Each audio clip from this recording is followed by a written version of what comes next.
My name is Kayla Russell, and I'm the Director of Case Management at the Youth Center of Texas. So I supervise the case managers and the caseworkers who are directly working with the survivors.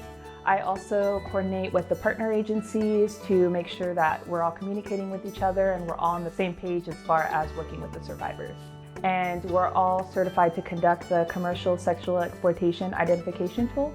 So what that looks like is that we receive training in just being trauma-informed, non-judgmental, providing choices. So all of us kind of have that background that gets incorporated into our case management model. On top of the services that we provide on site, such as like legal advocacy, the nurturing parenting program, our 24-hour case management that we can provide, we also really focus on engagement. So a big part of our model is just making sure that we're building those relationships, taking the principles that we learned from trust-based relational intervention to make sure that we're building that trust, that rapport.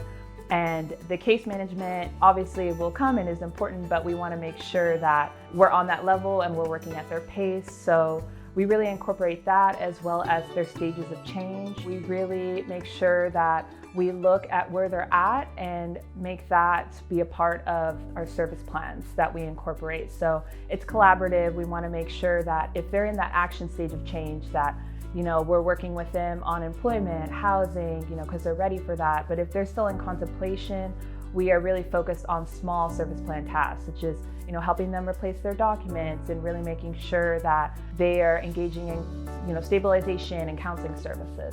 So some common barriers that we see are, for one, transportation. So the great thing about our program is we have a lot of different options as far as staff transportation.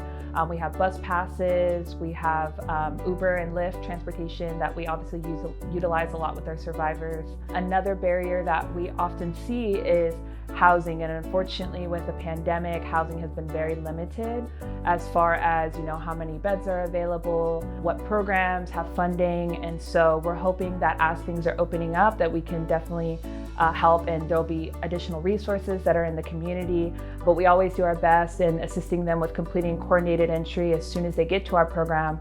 We're hoping that as things are reopening, more spots will become available. But that's the great thing about our program is that there's no time limit. So as far as, they're working with us, they're working on other tasks on their service plans, like we're in no rush as far as a 30-day limit or a 60-day limit or things like that.